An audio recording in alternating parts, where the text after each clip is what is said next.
Hey everybody, what is up? I have been taking a break from DDO for a bit, but wanted to kind of get back to it. I'm trying to get back into playing, make some more videos. So I've got one here for you. It's a lengthier one. Let's get right into it. So me and two of my other buddies have been playing DDO for, I don't know, now 10, 15 years. Way back when. Have recently tried to do the fastest 1 to 20 possible in heroic leveling. So this is our second attempt at it that I'm kind of going over right now. But the idea was the first attempt, we were trying to get a time under 10 hours. We failed by like 6 minutes. We were like 10 hours and 6 minutes. This time we did it. We actually got under 9 hours. This is a highlight video. I'm going to be uploading the full 9 hours worth of videos. I'm going to break it up a bit. If anybody actually wants to see the actual gameplay, it's very fast paced. But let's kind of get into it. So the idea of the challenge, 1 to 20 as fast as possible. Last time when we tried and we got our 10 hours and 6 minute run, we started at level 3 through XP stones. We did not do any quests more than once, and we didn't take any sagas. We did do Shadow Crypt. I'm going to get into why that matters here in just a second. And that, I believe, was on a 20% weekend, if I remember correctly. So this time we did it on a 10% buddy weekend, or 5% buddy weekend, so two of us made 10.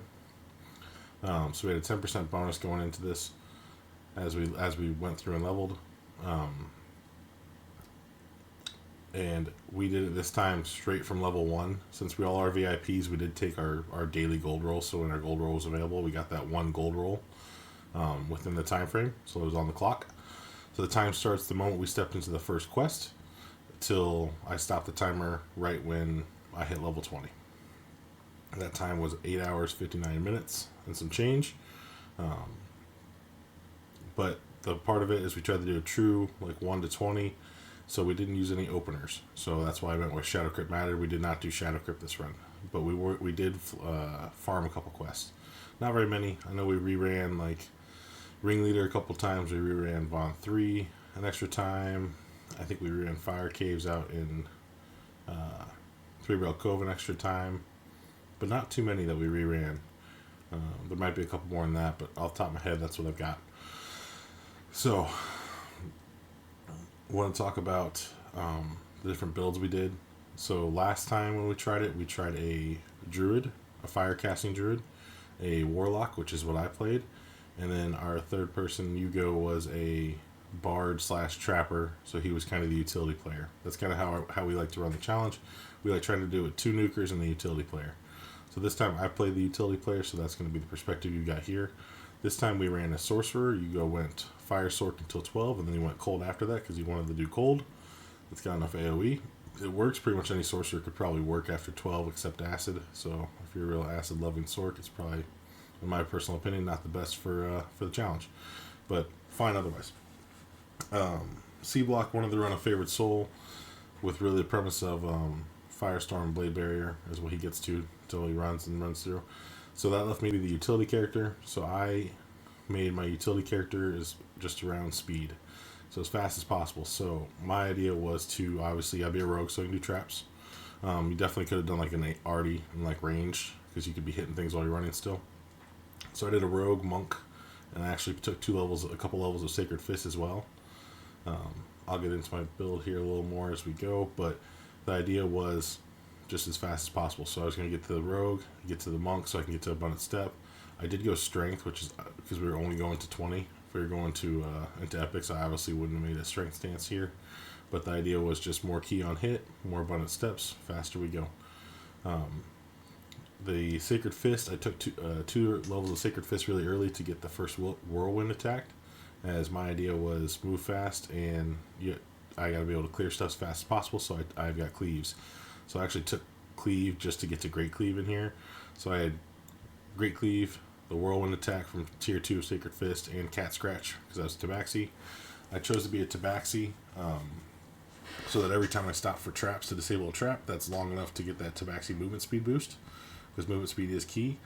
You do some wonky tips and tricks when we were doing this kind of thing, like, maybe not my first 8 points, but first 8 out of 15 points went into Falconry just to get the sprint boost.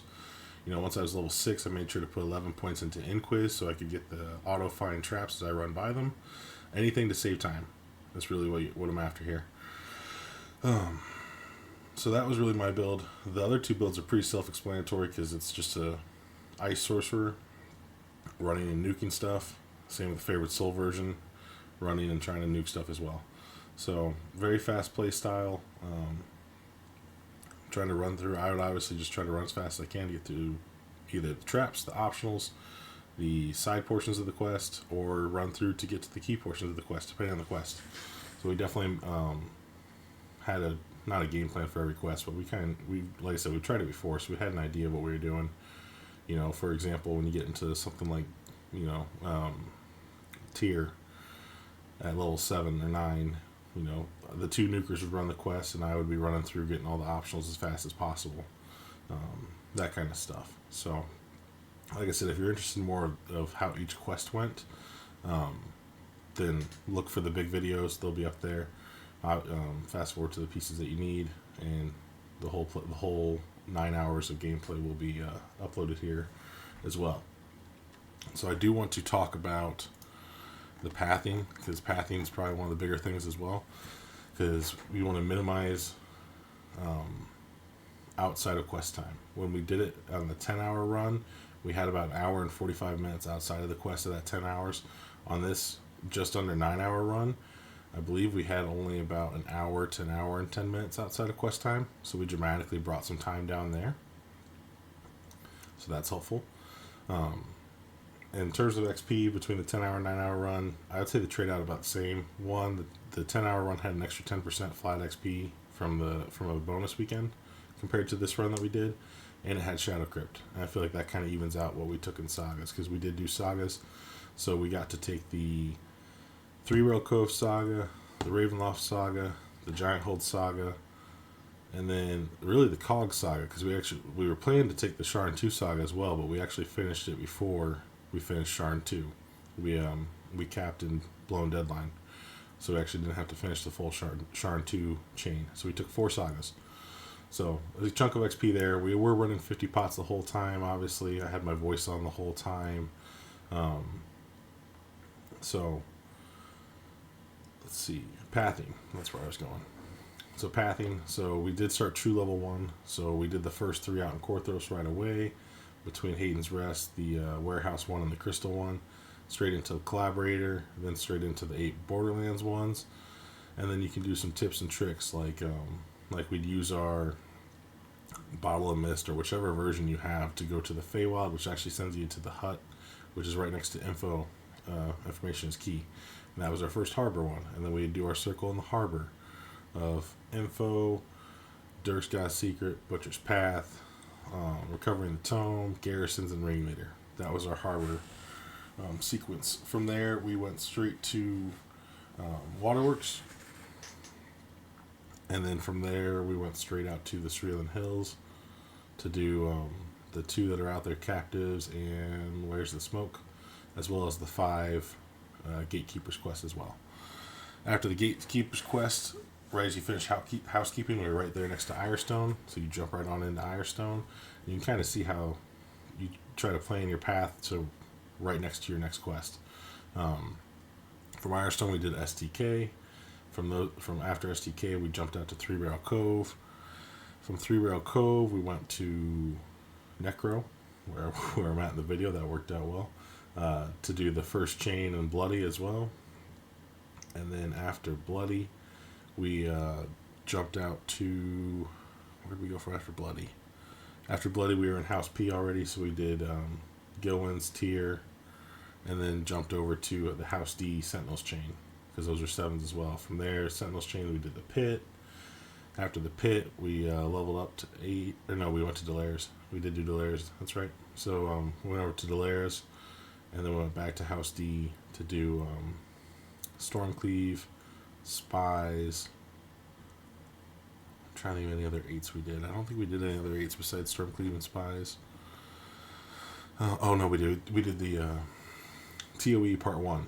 So both parts of TOE Part 1, because those are pretty fast and quick XP. So after that, we stayed right there and did White Plum Mountain. And then from there we did Von 2, 3, and 4.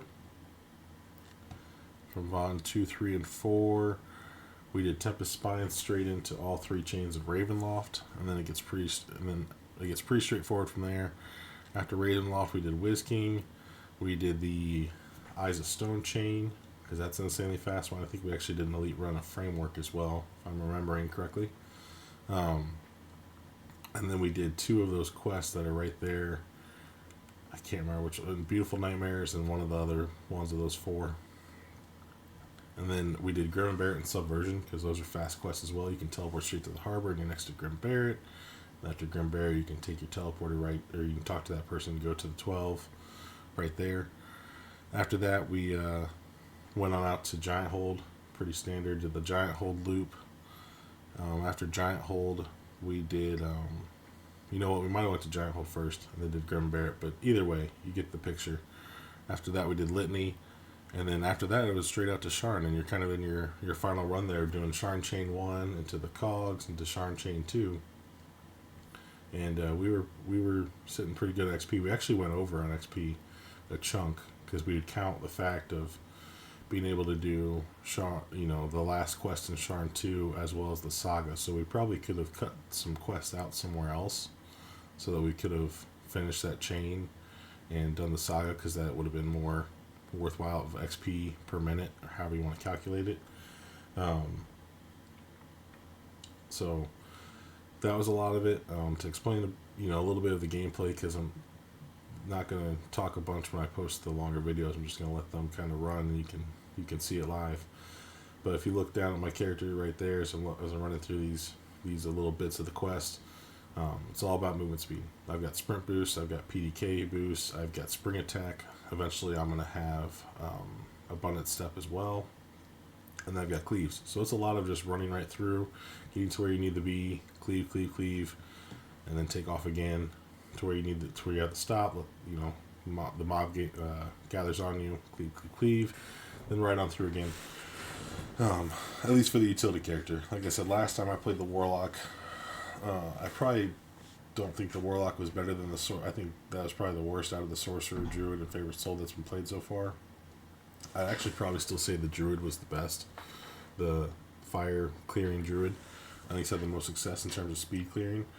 Then I'd say probably the Sorcerer, then the Favorite Soul, and then the Warlock.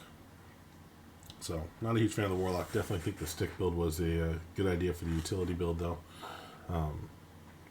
But yeah, in terms of how we did it, so we prepped our characters so we'd make them, we were level 1. We went and grabbed all of our heroic gear at the start. So we grab our level 3 gear if we had some, our level 5 gear, our level 10 gear, our level 15. That was really the main jumps. I think we had some 7 and 8 gear in there as well, but the main jumps for that 5, 10, 15 is what we'd carry on us. Obviously potions and haste potions to keep moving fast when you're low level, because I was the only one. I still don't have a level 1 30% strider. I've never went and made one. I really ought to at some point, but never have. And then from there, make sure you got teleport scrolls to be able to move around. Trying to think what else we used that was pretty crucial. We carried some raise cakes on us just in case we actually die. I think I was the only one that did die this run, which is ironic because the last time we did it, I was the only one that didn't die. But I was lazy and didn't grab any Night Shield scrolls, and I think it cost me a death or 2 from some champions in Ravenloft, if I remember right. But yeah, so I'm trying to think of what else I wanted to cover here. Jumping back and forth to the build here. Sacred Fist was meant for the whirlwind attack as well as the imbue, because we do just run this straight on R1 because you're just looking for the maximum XP. So R1 gives you the most XP without increasing the Reaper difficulty to make it harder. Imbue still seems pretty decent on R1. So like I said, the most damage I could get out of my cleaves was kind of the design, because I just kind of wanted to cleave and then move. So I did take the extra imbue dice. As far as action point trees, I went full utility. So ironically, I didn't even go tier 5 in any of my trees. I wasn't worried about it. It wasn't my job to be clearing everything. It was my job to be fast and get as much extra XP as we could. So I'd be the one, if I could focus on breakables or something like that, it's great. But at the same time, when you're doing this kind of thing, as soon as the quest runners are done with the quest, unless I'm standing at a trap or something like that, we end the quest. There's a couple times where, I might only gotten the 20% trap bonus instead of the 30%, but if the sorcerer and favored soul were done with the quest, we end the quest and move on. It's not worth waiting on the extra optionals unless it's literally right in front of you. So, just something to keep in mind if you want to try it. But I'm trying to think of what else. The monk stance outs are fun. That was fun to have. I don't know if many of you know that. I'm sure you do. It's been like that forever.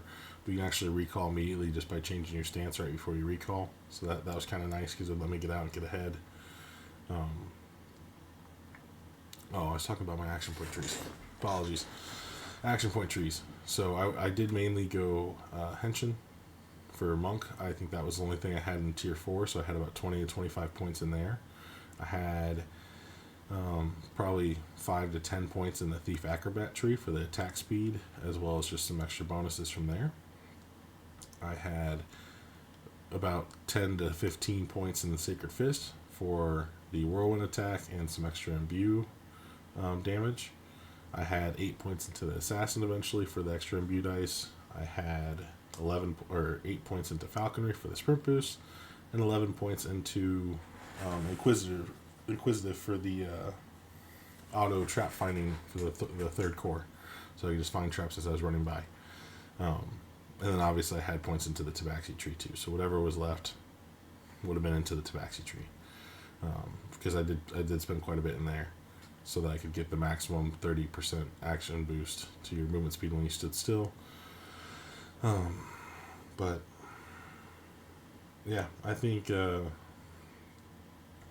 we did really well. It was really fun. This playing like this does get actually mentally taxing, even this time and the last time we tried it, both times we kind of hit a lull in that 6 to 8 hour range, just because it gets tiring to just run quests as fast as possible.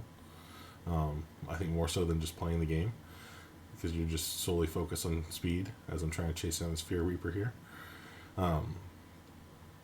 So that was definitely a challenge, but like I said, we tried it before, so we kind of had an idea. Last time we tried it, we definitely noticed that we were slow in the mid game. Like our early game was great and our end game was great, our mid game lacked, so we definitely tried to improve it here.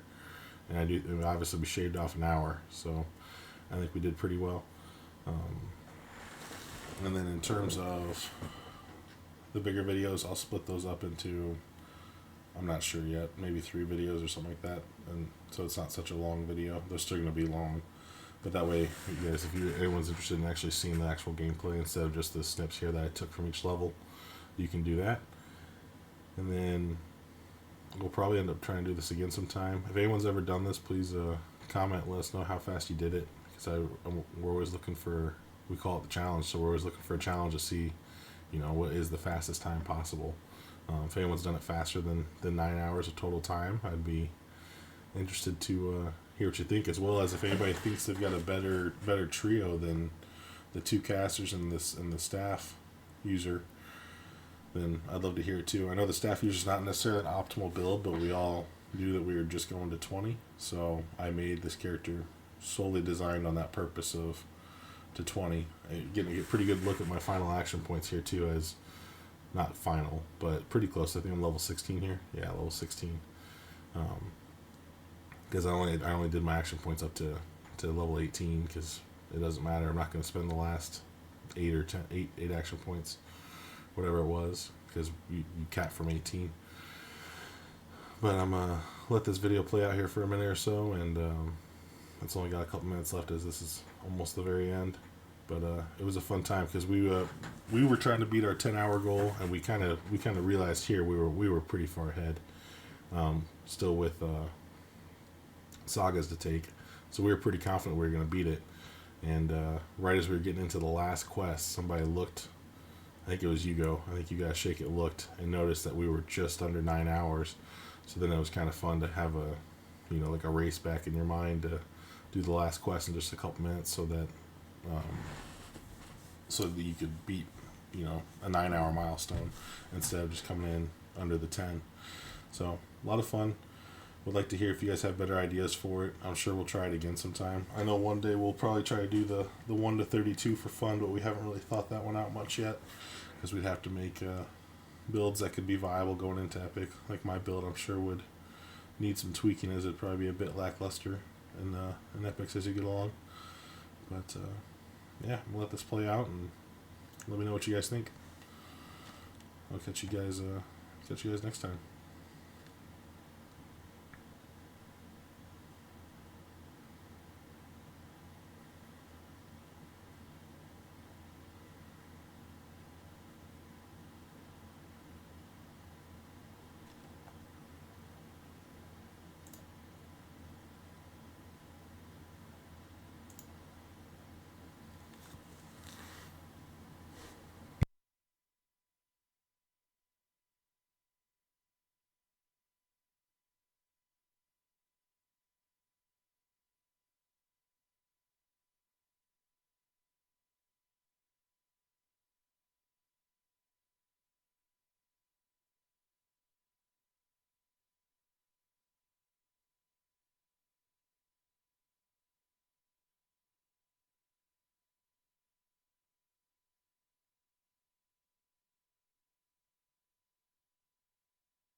Since we're still in the last quest, I'm coming back.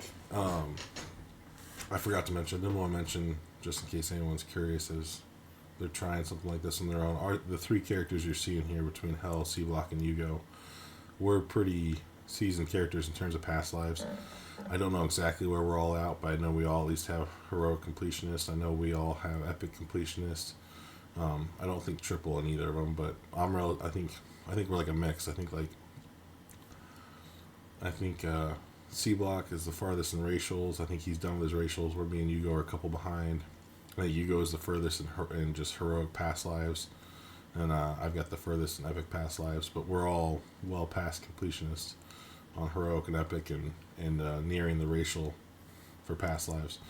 So just wanted to point that out, as I do think that'd be a fun challenge to do sometime too, is see how fast you could go 1 to 20 with fresh characters. Obviously, you'd be behind in terms of those kind of stats, but I feel like you'd also be ahead in terms of, you only need half the XP. So I think that'd be fun to do sometime too. But yeah, this is the last quest that hit us to 20. So as you can see, this is kind of where Yugo mentioned that if we could get this done in less than 2.5 minutes, then we'd be under 9 hours. So I took off trying to do my job as best I could in terms of running around, ignoring stuff. Normally I don't do it this much, where I don't like to get quite to red alert all the time, as that causes issue with speed as well. But here, it was kind of like an all or nothing moment in terms of either we're going to get it or we're not. So I kind of had the rundown here, get the levers, and see if we could get them pulled. The mob got here just before I could get that last 4th lever. I got that one off. It's the one over here. They interrupt me. So I thought there we probably failed, as those shard ones that have those force attacks can auto hit you without having to worry about dodge and whatnot. So, but thankfully the sorcerer came, cleared all that up, and we got back to business. So get the levers going. Ironically, you guys probably not happy I'm saying it, but I've said it. After this we actually let the timer run for one more quest, because Yugo accidentally sat at double cap for one quest earlier in the life. So you got to shake it. Needed one more quest to hit cap, but me and C-Block both hit cap here at the end of this quest. So that's kind of when we stopped our timers at least. So Yugo just needed the last shard quest, Sky. I can't remember what the full name of it is off the top of my head right now. But yeah, but that was how we ended it. So, like you can see up there on our pots, 4 minutes and 13 or 4 hours and 13 minutes left on our 50% pot, and that's where we stopped. So what is that? 7 hours and 47 minutes of questing, and we did 8 hours and 59 minutes total. So yeah, we were only outside of quest for about an hour and 12 minutes. So quite a bit better than our first try when we were out of quest for about an hour 45. So like I said, if you made it this far, thanks for watching. Feel free to leave any comments, questions, or ways that you think we could have made it faster. And if you're interested, look for the bigger videos, and I'll have them posted. Thanks. Bye.